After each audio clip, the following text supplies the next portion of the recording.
प्यार का कारोबार तो बहुत बार किया है, मगर प्यार सिर्फ एक बार। देवदास फिल्म का ये डायलॉग तो हम सभी को याद है, लेकिन इस आइकॉनिक डायलॉग के पीछे जो दिलकश चेहरा, जो दिलकश आवाज थी, वो थी माधुरी दीक्षित की। माधुरी दीक्षित ने इस फिल्म में सेकंड लीड होने के बावजूद भी main lead actress Aishwarya Rai को न सिर्फ टक्कर दी थी, बल्कि उनके रोल पर भी हावी साबित हुई थी। और उसी तरह से जब से 90s के दौर में माधुरी दीक्षित ने कदम रखा, उनका जो कारवां है वो कभी नहीं रुका और उनका कमबैक भी बॉलीवुड में काफी ग्रैंड रहा।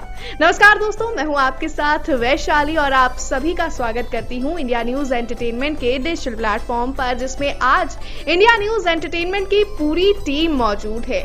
और आज हम सबके साथ होने का कारण सिर्फ एक ही है, क्योंकि आज है बॉलीवुड की ड्रीम गर्ल, यानी बॉलीवुड की धक धक गर्ल माधुरी दीक्षित का जन्मदिन। और माधुरी दीक्षित का जन्मदिन है तो हम इसे कोई नॉर्मल तरीके से तो बना नहीं सकते। तो गौरव, आपसे जानना चाहूंगी कि आप माधुरी दीक्षित को किस तरह से देखते हैं?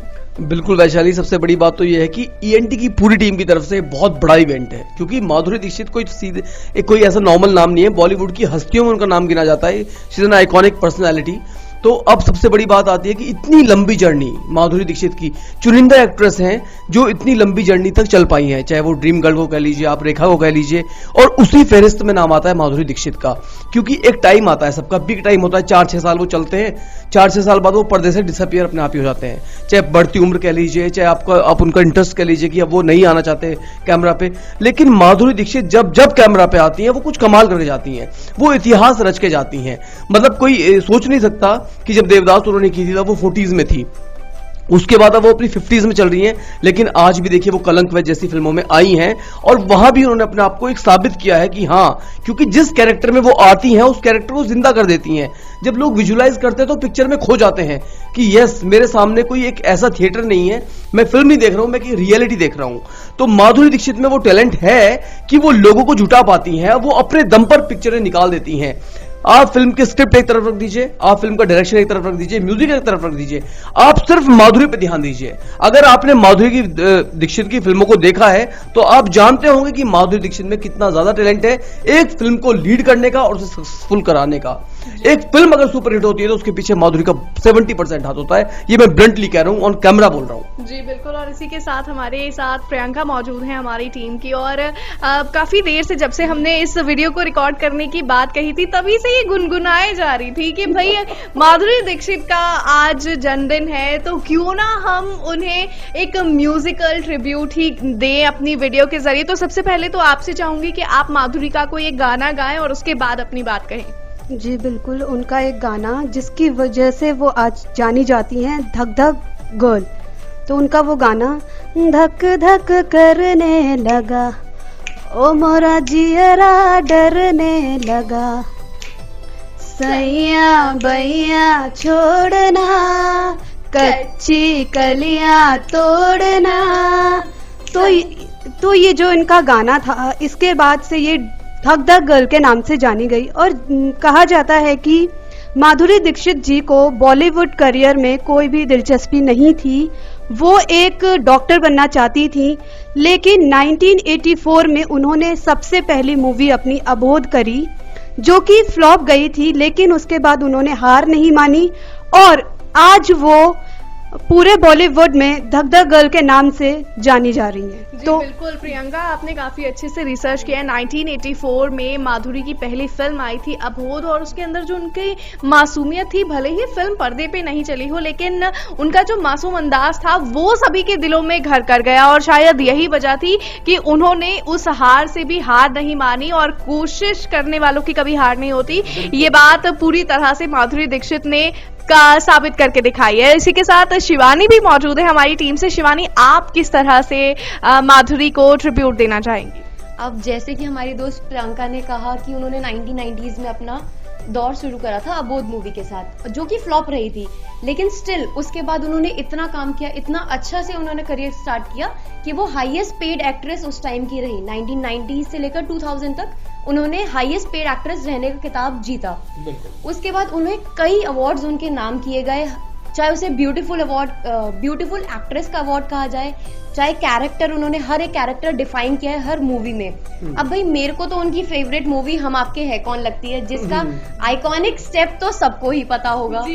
तो हम रिक्रिएट तो जरूर करना बिल्कुल, और मैं चाहती हूँ हमारे व्यूअर्स भी वो स्टेप्स आपकी तरफ से जरूर देखें। बिल्कुल, बस इसके साथ साथ आगे और हमारे दोस्त हैं जो और कुछ बताना चाहेंगे। जी बिल्कुल, तो हमारे साथ अंकित भी मौजूद हैं और अंकित भी माधुरी जी की स्माइल के बहुत बड़े फैन हैं। और ऐसा कहा भी जाता है कि माधुरी दीक्षित को हमेशा 60s और 70s की एक्ट्रेस थी मधुबाला, जो कि बहुत जल्दी हमारे बीच से चली गई, लेकिन उनकी जो दिलकश स्माइल थी ना, उनकी स्माइल से माधुरी दीक्षित की स्माइल को कंपेयर किया जाता है। रोकना चाहूंगा एक बार जी, मुझे अब बात आ रही है स्माइल की, तो मुझे याद आता है MF हुसैन, एक बहुत बड़े पेंटर थे। MF हुसैन मधुबाला के बहुत बड़े फैन थे। मतलब वो कहते थे मधुबाला जैसी कोई ब्यूटी नहीं हो सकती, ऐसी किसी की स्माइल नहीं हो सकती।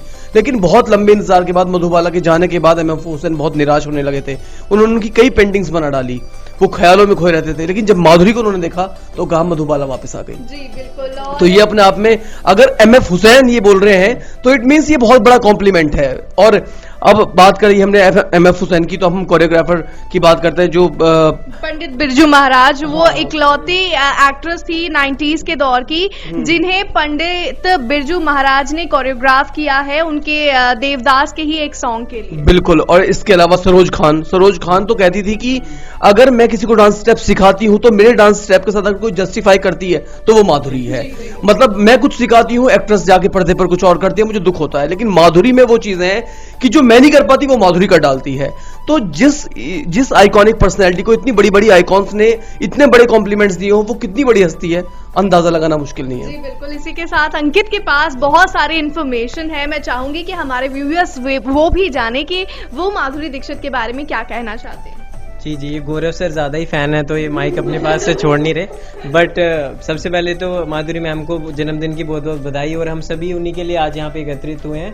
और मैं ये बताना चाहूँगी, सबने बताया उनके फिल्मी करियर के बारे में, बट मैं ये बताना चाहता हूँ कि टेलीविज़न से उन्होंने अपनी फिल्मी करियर की शुरुआत की थी और टेलीविज़न में वो शोज़ में आती थी। और बताएं कि आज उन्होंने फिल्मी इंडस्ट्री में पूरे 25 साल से भी ज़्यादा साल पूरे कर लिए हैं और एक गोल्डन एरा बना लिया, अपना एक नाम बना लिया कि आज चाहे आप छोटे बच्चे से पूछ लो चाहे बड़े से पूछ लो, तो क्योंकि हमने बचपन से उनकी फिल्में देखी हैं अपने यंग टाइम में, बड़े होके भी, तो आज भी अभी भी वो काम कर रही हैं। अभी हाल फिलहाल में उनका एक गाना भी आया मेक इन इंडिया, जिसमें वो रैपर राजा कुमारी के साथ भी दिखाई दी। और आपको बताएं कि उन्होंने एक रिकॉर्ड बनाया था, सर आप सुन लो, उन्होंने एक रिकॉर्ड बनाया था जिसमें कि वो 16 कैटेगरीज में नॉमिनेट हुई थी और 16 कैटेगरीज में 6 कैटेगरी में उनको अवार्ड मिले थे। आज तक कोई भी ऐसी हीरोइन नहीं है जो उस रिकॉर्ड को तोड़ पाई है। और उन्होंने 5 से भी ज्यादा इंटरनेशनल अवार्ड जीते हैं, जो कि लॉस एंजलिस में फिल्म इवेंट हुआ था वहां पे, और पहली ऐसी भारत की महिला बनी थी एक्ट्रेस जो जिन्होंने वहां जाके अवार्ड जीते थे। और 70 से भी ज्यादा फिल्में उन्होंने अपनी करियर में की और 70 में से मैक्सिमम जो फिल्में हैं वो हिट हैं। और मेन बात सबसे इंपॉर्टेंट ये है कि जो मतलब वो मल्टी टैलेंटेड है, एक तो फिल्म प्रोड्यूसर है, उसके साथ टीवी एक्ट्रेस, उसके साथ डांसर, उसी के तो बहुत जज भी हैं। और कहीं ना कहीं मेन जो आता ना कि सर एक हीरोइन के अंदर इतना सारा टैलेंट है, एक शख्स के अंदर इतना कुछ मतलब मल्टी टैलेंटेड जिसको कहते हैं, वो मैम एक पूरा अवतार है। और मैं ये चाहता हूँ कि आज भी उनको देख लो, उनकी ब्यूटी कहीं भी कम नहीं है, जैसे वो पहले दिखते थे आज भी वो वैसे दिखती हैं। उनको मतलब ऐसा कुछ नहीं है कि मेकअप या ऐसे कुछ से होता है। तो इसका एग्जाम्पल है सामने माधुरी मैम। तो क्या कहना माधुरी मैम की एक बार फिर इतनी चाहूंगा, एक बार फिर, क्योंकि बात माधुरी की है और यार इतनी शॉर्ट में खत्म नहीं होनी चाहिए।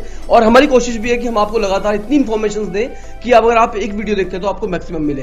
खैर दोस्तों, हमने बिरजू महाराज का नाम लिया था, हमने सरोज खान का नाम लिया, हम प्रभुदेवा को कैसे भूल सकते हैं। प्रभुदेवा ने भी माधुरी के साथ काम किया और पहली बार जब माधुरी उनके साथ काम करी थी थोड़ी नर्वस थी कि शायद मैं प्रभुदेवा, वो आज के एक अलग उनका डांस फॉर्मेट है, उस फॉर्मेट में मैं सेट हो पाऊंगी नहीं हो पाऊंगी। लेकिन जब फ्लोर पे उन्होंने काम किया ना, तो प्रभुदेवा खुद खड़े होकर क्लैपिंग कर रहे थे कि यार क्या एक्ट्रेस है, यार वो क्या एक्ट्रेस है। मतलब मैं कुछ भी बोलता हूँ वो रीटेक का मौका ही नहीं देती है, वो एकदम से झट स्टेप को पकड़ती है और एकदम फट आगे उसे फाइनल टेक में कर देती है। तो प्रभुदेवा के साथ उन्होंने केस सारा किया था और बहुत सारी वीडियोस है, मैं तो आज भी देखता हूँ कि वो मैं उनके सॉन्ग्स की मेकिंग देखता हूँ। देवदास में उनके पैरों में बैंडेज लग गई थी क्योंकि इतना डांस था, इतनी हैवी कॉस्ट्यूम थी, वो 25-25 किलो के लहंगे, वो 10-10 किलो की चुनरी, उससे कैरी करना और अपना डांस भी वो सब तो ऐसा टैलेंट तो सिर्फ माधुरी में हो सकता है। जी बिल्कुल। और साथ ही साथ यहाँ पर जब हम देखते हैं कि पहले पर्दे पर तो हम सिर्फ फिल्मी कहानी देखते हैं, लेकिन पर्दे के पीछे की काफी कहानियां होती हैं और काफी कहानियां माधुरी दीक्षित के जीवन से भी जुड़ी हुई हैं। तो आशुकेश भी हमारे साथ मौजूद है। आशुकेश से जानना चाहूंगी कि आप माधुरी के जीवन पर्दे के पीछे की एक आध कहानी अगर शेयर करना चाहें तो। देखिए, पर्दे के पीछे की कहानी शेयर करने से पहले मैं एक और चीज़ आपको बताना चाहूँगा। जैसे सबने बात करी उनके करियर के बारे में, कहाँ से शुरुआत की, किन किन डायरेक्टर्स, किन किन कोरियोग्राफर्स के साथ उन्होंने काम किया, लेकिन किसी ने एक चीज़ नोटिस नहीं करा, उनके एक्सप्रेशंस। वो जितनी बेहतरीन डांसर हैं, वो जितनी बेहतरीन एक्टर हैं, जैसे आपने सर पंडित बिरजू महाराज जी की बात की, अगर आपने उनके डांस फॉर्म्स को देखा होगा तो उनके हाथों के साथ साथ उनकी बॉडी लैंग्वेज के साथ साथ जितने बेहतरीन उनकी बॉडी लैंग्वेज होती थी, उतनी ही बेहतरीन उनके एक्सप्रेशंस होते थे, और वही एक्सप्रेशंस पिक करती थी माधुरी दीक्षित। अब 1984 का उनका डेब्यू था, और अभी हाल ही में उनकी एक और नेटफ्लिक्स पे जो वेब सीरीज आई थी fame game, the fame game से लेकर के आप पूरा का पूरा उनका जर्नी देख लीजिए, कहीं पे भी वो ना एक्सप्रेशन घटा है, ना वो ब्यूटी घटा है, ना वो एक्टिंग घटा है। बहुत ही ऐसे कह सकते हैं, बहुत ही स्मूथ तरीके से उन्होंने अपनी जर्नी को बरकरार रखा, और आज भी वो लहंगा वाला गाना रणवीर कपूर की वो फिल्म का ये जवानी है दीवाना, तो वो उसमें भी जो उनके एक्सप्रेशंस है, और तो वो गाना, वो मेरा फेवरेट गाना है। और फेवरेट अगर मूवीज़ की बात की जाए तो देवदास, जैसा कि आपने बताया कि बहुत बेहतरीन फिल्म। मुझे तो लगता है आपने ऐसा कहा कि ऐश्वर्या राय को पीछे छोड़ दिया, फिर ऐश्वर्या राय को टक्कर देती हुई नजर आई, तो मैं यही कहूँगा उन्होंने पीछे छोड़ ही दिया था, क्योंकि मेरे को वो वाला डायलॉग कभी भी याद आता है कि क्यों पीते हो इतना। तो शाहरुख खान वाला डायलॉग तो बोलता है कि कौन कमबख्त पीता है कि गम मिटाया जा सकता, मैं तो पीता हूँ उसे भुलाने के लिए, उसे याद रखने के लिए। तो वो वाला डायलॉग था, और वहाँ पे जो उनके एक्सप्रेशंस थे, एक्सप्रेशन के साथ जो उनकी आंखों से आंसू निकल रहे थे, बहुत ही जबरदस्त था। तो मैं देखा अपनी यंग एज में वो ऐसे ये वाला हाँ ये वाला, और वो जो यही एक्सप्रेशन, वो एक ही, वो हर किसी में नहीं रह पाता, किसी में होता है बॉलीवुड में, और वो उनमें था, माधुरी दीक्षित में था। जी, और इसी के साथ मैं आपको बता दूं, नहीं, माधुरी मैम की बात है तो माधुरी मैम ने हमें हमेशा प्यार करना सिखाया, और उनकी फिल्म का ही गाना है, पहला पहला प्यार है, पहली पहली बार है, पहला पहला प्यार है, पहली पहली बार है, जान के भी अनजाना ऐसा मेरा यार है, हो पहला पहला प्यार है। लो अंकित, अब तुम बात कर सकते हो। तो मतलब सभी अपनी फेवरेट फिल्म्स बता रहे हैं, तो मेरी काफी फेवरेट फिल्म थी जो मैं काफी बार देख चुका हूँ, जिसका नाम है साजन। कि दो बड़े बड़े दिग्गज स्टार्स को उन्होंने मजबूर कर दिया था कि उनके प्यार में, मतलब एक तरफ वो थे सलमान खान, एक तरफ संजय दत्त, की कहाँ जो है किश्ती किस तरफ आगे रुके, और दोनों में इतनी बड़ी तकरार आ गई थी कि सिर्फ एक माधुरी दीक्षित की वजह से। तो आप सोच सकते हो कितनी बड़ी एक्ट्रेस है वो, चाहे 1984 से उन्होंने शुरुआत की, बट आज हर एक जो है बच्चे से बच्चा और बड़े से बड़ा उनको जानता है, और मुझे नहीं लगता कि वो पहचान की मोहताज हैं, और ऐसा कोई नहीं होगा जिन्होंने उनकी कोई भी मूवी या क्लिप नहीं देखा। और उनकी बात एक बड़ी बात ये भी बोलता हूँ, एक बार मुझे माइक और दे दीजिए, ये फाइनल है, इसके बाद नहीं लूंगा।